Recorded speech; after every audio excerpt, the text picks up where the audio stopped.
नमस्कार. ठरलं तर मग मालिकेचा आजचा रिव्ह्यू तुम्ही पाहत आहात. तर घरामध्ये फक्त पूर्ण आजी आणि लोखंडे असतात. तर आजीला काहीतरी हवं म्हणून आजी हॉलमध्ये येते आणि विमलताईंना आवाज देत असते. तर लगेचच मैनावती पुढे येते आणि पूर्ण आजीला विचारते, पूर्णाई तुम्हाला काही हवं आहे का? काही कॉफी वगैरे करून देऊ का मी? पण पूर्णाई मात्र तिच्याकडे साफ दुर्लक्ष करतात आणि विमलला आवाज देत असतात. पण विमल मात्र घरामध्ये नसते. त्यावर मैनावती सांगते की पूर्णाई, विमलताई तर मार्केटला गेल्या आहेत भाजी आणायला. तुम्हाला काही हवं असेल तर मला सांगा, मी देते तुम्हाला. तुम्हाला कॉफी आणून देऊ का? तुमच्या खोलीमध्ये बसता का तुम्ही? पण पूर्णाई मात्र तिच्याकडे साफ दुर्लक्ष करतात. आता पूर्णाई काही ऐकत नाही म्हटल्यानंतर हे दोघेही आता त्यांना मनवण्याचा प्रयत्न करत असतात. तर मैनावती बोलते की तुम्हाला कॉफी हवी आहे का? मला माहीत आहे की तुम्हाला जास्त साखर घातलेली कॉफी आवडते. मी तुम्हाला पाहिजे तशी कॉफी बनवून देते. पण असा राग सोडा आमच्यावरचा, चूक झाली आमची.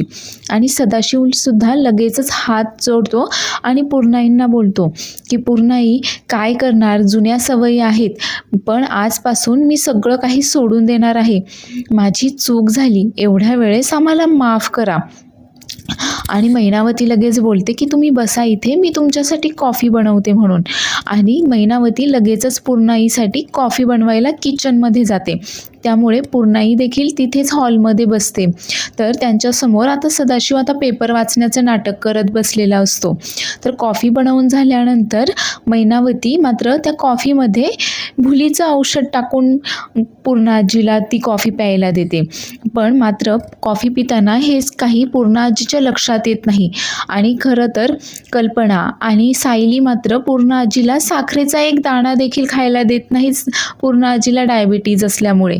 त्यामुळे ही साखरेची गोड कॉफी मात्र पूर्ण आजीला खूप आवडते. तेव्हा मैनावती विचारते की कशी झाली आहे कॉफी?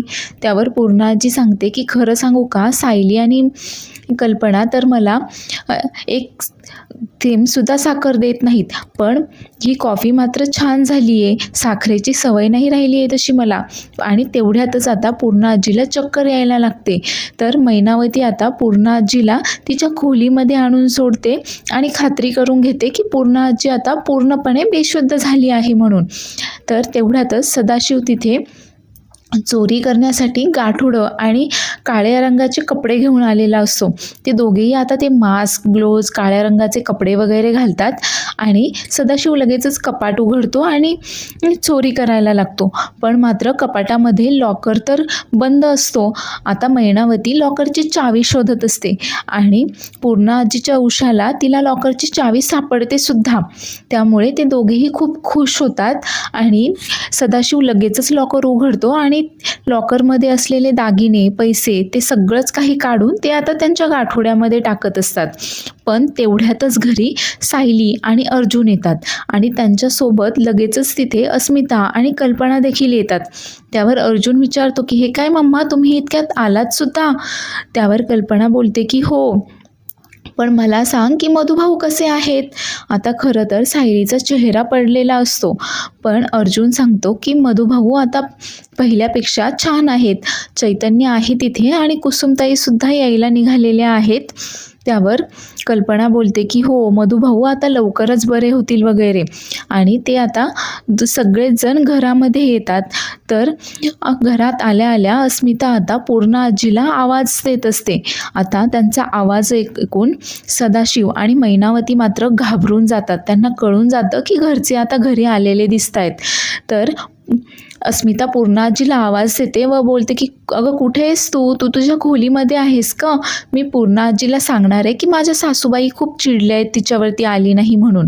त्यावर सायली बोलते की मी एक काम करते, मी स्वयंपाक करते आणि मग आपण त्यांना जेवायलाच बोलवूयात. त्यावर कल्पना बोलते की अगं आम्ही दोघी जेवण करून आलो आहोत, तू आराम कर, तुझी दगदग झाली आहे, आम्ही दोघी पाहतो स्वयंपाकाचं. तर तन्वी लगेच अश्विनला बोलते की बघ अश्विन, बरं झालं आपण बाहेरून खाऊन आलो ते, नाहीतर आत्तासुद्धा आपल्याला किचन ताब्यात मिळालंच नसतं. त्यावर कल्पना लगेच तन्वीला बोलते, तन्वी अगं इतका वेळचं किचन मोकळंच होतं, तेव्हा का नाही बरंच तू स्वयंपाक केलास? आणि खरं तर स्वयंपाक करण्यासाठी इच्छा असावी लागते. जे की तुझ्याकडे कधीच नसते. आता मात्र तन्वी चिडते व अश्विनला बोलते, पाहिलंस का अश्विन? त्यावर अश्विन तिला समजावतो, तन्वी अगं सोड ना, रोज रोज काय तेच तेच भांडणं करत बसलेली असतेस. त्यानंतर सायली अर्जुनला बोलते की अहो, आपण आईबाबांशी आत्ताच बोलूयात का? त्यावर अर्जुन बोलतो की थांब, पूर्ण आजी आणि डॅडला देखील येऊ देत, मग आपण सर्वांसमोरच बोलूयात त्यांना.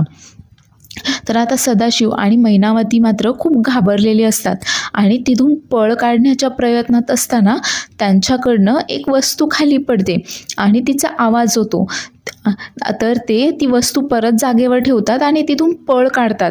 तर तेवढ्यातच त्या आवाजाने आणि त्यांना दरवाजातून पळून जाताना सायलीचं त्यांच्याकडे लक्ष जातं आणि सायली जोरात ओरडते की चोर चोर, तिकडे कोणीतरी आहे, कोणीतरी चोर आहे तिकडे, पकडा. आणि मग आता सर्वच जण त्या चोरांच्या मागे धावतात. तर सदाशिव आणि मैनावती तोपर्यंत बागेमध्ये पोहोचलेले असतात. तर अर्जुन त्यांचा पाठलाग करतो. मागून अश्विन आणि सायली देखील पळत आलेले असतात आणि बाकी सर्वच जण आलेले असतात. तर सायली मैनावतीचा पाठलाग करते, तर अर्जुन आणि अश्विन सदाशिवचा पाठलाग करतात. पण ते दोघे मात्र सराईत चोर असल्यामुळे त्यांना हुलकावणी देऊन इकडून तिकडे पळत असतात. पण शेवटी सायली मैनावतीला पकडतेच आणि अर्जुन आणि अश्विन देखील सदाशिवला पकडताच. पण आता हातातील बांगड्या पाहून सायलीच्या लगेच लक्षात येतं की ही तर मैनावती आहे आणि त्याचमुळे सायली तिचा मास्क काढते आणि चेहरा उघडा करते. तर मैनावती मात्र आता तिथे तिला प्रतिकार करण्याचा प्रयत्न करत असते, पण तरी देखील सायली तिचा मास्क काढतेच. आणि आता मैनावतीला असं चोरी करून पळून जाताना पाहिल्यावर सर्वच जण खूप आश्चर्यचकित होऊन जातात. कोणाचाच विश्वास बसत नाही की हे दोघे चोरी करून पळतायत. आणि त्यानंतर अर्जुन आता सदाशिवचा देखील मास्क काढतो. तर दोघेही अगदी निर्लज्जपणे तिथे तसेच उभे असतात की जसं काही झालंच नाही आहे वगैरे. पण त्या दोघांना असं चोरी करून पळून जाताना पाहून घरातील मात्र सगळेच खूप आश्चर्यचकित झालेले असतात. त्यावर कल्पना बोलते की अहो, तुम्हाला असं स्वतःच्याच मुलीच्या घरामध्ये चोरी करून निघून जाताना काहीच कसं वाटत नाही हो? आणि अस्मिता बोलते काय की सदा काका आणि मैना काकू, तुम्ही आमच्या घरामध्ये चोरी करून पळून जात होतात? त्यावर अश्विन आता त्यांच्याकडचं गाठोडं घेतो आणि बोलतो की दादा, अरे पहा तरी यामध्ये काय आहे ते. आणि आता ते गाठोडं उघडून पाहतो तर काय, गाठोड्यामध्ये पैसे आणि दागिने असतात. तर सायली देखील मैनावतीकडचं गाठोडं घेते आणि गाठोडं उघडून पाहते. तर त्यामध्ये देखील बांगड्या निघतात. आता सगळेच जण खूप आश्चर्यचकित झालेले असतात आणि या दोघांना चोरी करताना सर्वांनीच रंगेहात पकडलेलं असतं. आता कल्पना दोघांनाही बोलत असते की अहो, तुम्ही मुलीच्याच घरामध्ये चोरी कशी काय करू शकता? तुम्हाला याचं काहीच वाटत नाही आहे का? पण हे दोघेही आता निर्लज्जपणे नेहमीप्रमाणे काहीतरी स्पष्टीकरण देण्याचा प्रयत्न करत असतात. तर सायली लगेच बोलते की थांबा बाबा, काय सांगणार आहात तुम्ही? नेहमी तर तुमच्याकडे उत्तरं तयारच असतात आणि सर्व काही खोटं बोलत असता तुम्ही, सर्व काही खोटं सांगत असता. नाही, काही खरं सांगायचं जर बाकी राहिलं असेल ना, तर ते मात्र आता सांगून टाका. आणि बाबा, सॉरी, बाबा हा शब्द मी तुमच्यासाठी वापरते. खरं तर तितकी तुमची लायकीच नाही आहे की तुम्हाला कोणी बाबा म्हणावं म्हणून. अहो, इतक्या पवित्र शब्दाचा अपमान होईल तुम्हाला बाबा म्हटल्यानंतर. आता सर्वच जण खूप चिडलेले असतात. अश्विन सुद्धा त्या दोघांचं असं वागणं पाहून खूप जास्त चिडलेला असतो. तर सायली तर खूपच जास्त चिडलेली असते आणि सदाशिव आणि मैनावतीला आता बोलत असते. तर मैनावती बोलते की सायले, अगं असं नको बोलूस, अगं आमचं ऐकून तरी घे, आम्ही काही चोरी वगैरे नव्हतो करत, आम्ही ते असं काहीतरी आता सांगून ती सायलीला फसवण्याचा प्रयत्न करत असते. तर सायली लगेचच बोलते की गप्प बस, तू तर काही बोलूच नकोस. आता अर्जुन देखील मैनावतीला बोलतो की हे काय आहे, हे पैसे, हे दागिने घेऊन तुम्ही पळून जात होतात, आम्ही तुम्हाला रंगेहात पकडले आणि तरीसुद्धा तुम्ही हे असे कारणं देतायत. तुम्ही या घरात आल्यापासून तुमचा डोळा फक्त आणि फक्त आमच्या पैशांवर आहे, हे माझ्या केव्हाच लक्षात आलं होतं. त्यावर तन्वी लगेचच बोलते की ही माणसं कशी आहेत ना, हे मला आधीच कळालेलं होतं आणि मी तुम्हाला सांगत देखील होते. पण तुम्ही काही माझं ऐकलं नाही. तुम्ही माझं ऐकलं असतंच तर आज हा दिवस पाहायला मिळालाच नसता. त्यावर कल्पना आणि अस्मिता देखील बोलत असतात की अहो तुम्ही सायलीचे आईबाबा आहात, ती तुम्हाला किती जपते, तुम्हाला हवं नको ते सगळं काही पाहते आणि तरीसुद्धा तुम्ही असं केलं. तुम्ही ज्या ताटात खाल्लंच त्याच ताटात घाण कशी काय करू शकता. पण हे दोघेही मात्र अगदी निर्लज्ज असतात. आपल्याला कोण काय बोलतंय, आपण काय वागलो आहोत, आपण चोरी करताना रंगेहात पकडलो गेलो आहोत याचं मात्र त्यांना काही एक घेणं देणं नसतं. सायली मात्र खूप जास्त चिडलेली असते आणि ती आता मैनावतीला बोलत असते की तुम्ही ज्या दिवसापासून या घरामध्ये आला आहात त्या दिवसापासून तुमच्या खूप जास्त चुका आम्ही माफ केल्या, पण तुम्ही मात्र काही सुधारण्याचं नावच घेत नाही आहात. त्यावर अश्विन खूप चिडतो व बोलतो की हे माणसं एक नंबरची फ्रॉड आहेत. त्यांना असंच आता जसं चोरी करताना आपण रंगेहात पकडलं तसंच ते खोटं प्लॅस्टरचं नाटक करताना देखील मी रंगेहात पकडलं होतं, पण तेव्हा मात्र मीच चुकीचा ठरलो, कोणीच माझ्यावर विश्वास नाही ठेवला. त्यावर सायली बोलते की नाही अश्विन भाऊजी, तुम्ही बरोबर होतात तेव्हा.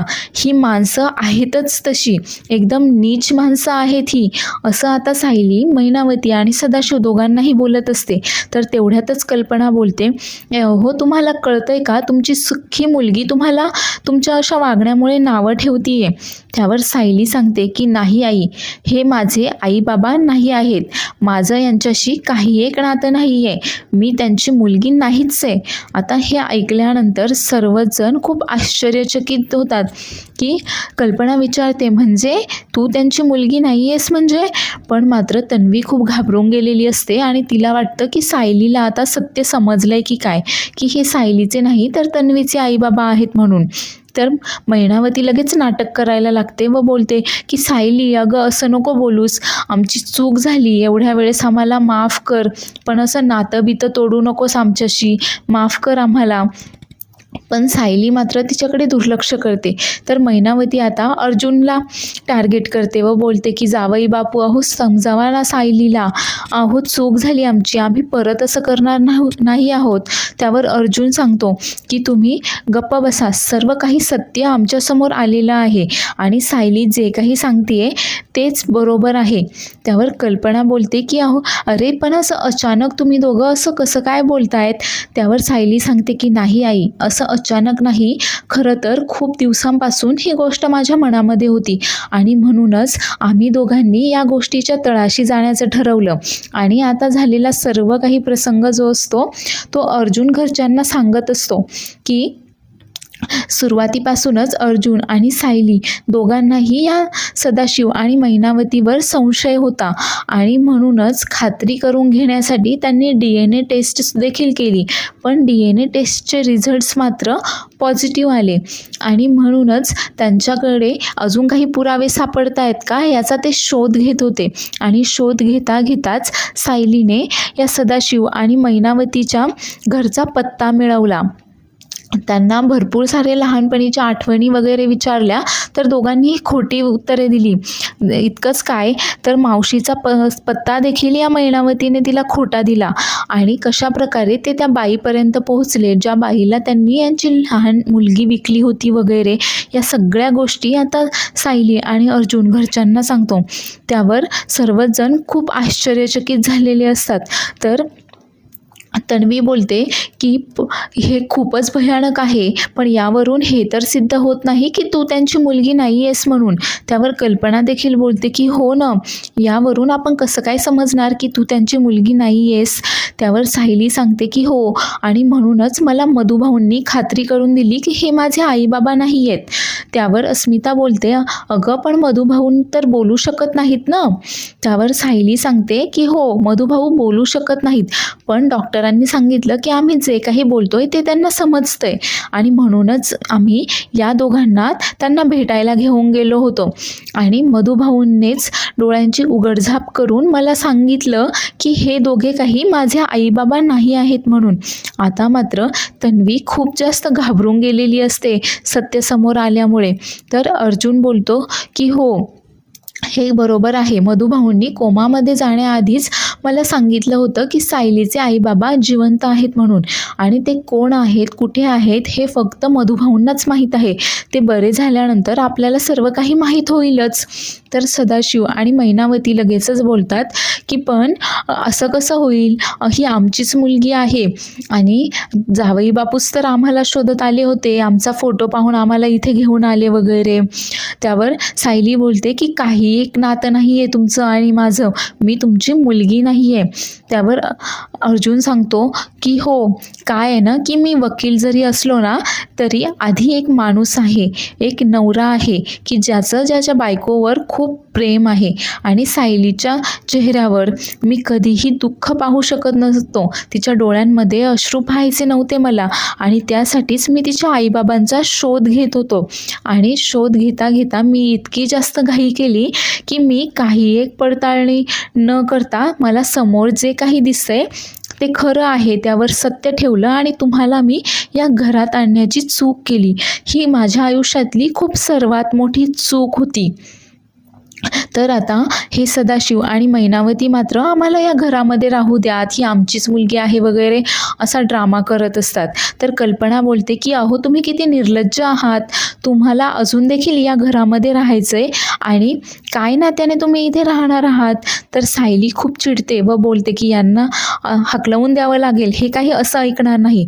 अर्जुन आणि सायली आता त्या दोघांनाही फरफटत गेटवर आणतात आणि दोघांनाही हकलवून देतात. तर सायली त्यांना धमकावते की परत जर माझ्या घराकडे वाकडी नजर जरी करून पाहिलत ना तर याद राखा गाठ माझ्याशी आहे. पण हे दोघे मात्र अगदी निर्लज्जपणे तिथून जातानाही एकमेकांशी भांडत असतात. तर मैनावती बोलते की आता काय, आता झालं ना आपल्याला गाठोडं रिकामं आणि असंच बाहेर निघावं लागलं. त्यावर सदाशिव बोलतो पण हा तुझाच प्लॅन होता ना, आता असे दोघांची भांडणं सुरू असतात त्यांना घरातून हकलवून दिलं तरी. तर तेवढ्यातच कल्पना बोलते की बरं झालं हे सगळं पूर्णा आजीनी नाही ऐकलं. पण सायली बोलते की एवढा आरडाओरडा होऊन देखील पूर्णा आजी बाहेर कशा नाही आल्या. त्यामुळे सगळेच जण आता पूर्णा आजीच्या खोलीकडे धाव घेतात आणि पाहतात तर काय, पूर्णा आजी एकदम गाढ झोपलेली असते, बेशुद्ध पडलेली असते. त्यानंतर आता सर्वच जण आजीला शुद्धीवर आणायचा प्रयत्न करत असतात. तर सायली खूप चिडलेली असते व ती बोलते की ह्या दोघांनी चोरी तर केली आणि वर पूर्ण आजीला बेशुद्धीचं औषधसुद्धा दिलं यांनी. मला तर खात्री आहे की 2 दिवस हा सदाशिव काही मुलीकडे वगैरे गेला नसेल. त्यावर अर्जुन आता सायलीला सत्य सांगतो की नाही, 2 दिवस सदाशिव जेलमध्ये होता, त्याने चोरी केली होती, तो कुठल्याही मुलीकडे वगैरे गेलेला नव्हता. तर चॅनेलला सबस्क्राईब करायला विसरू नका.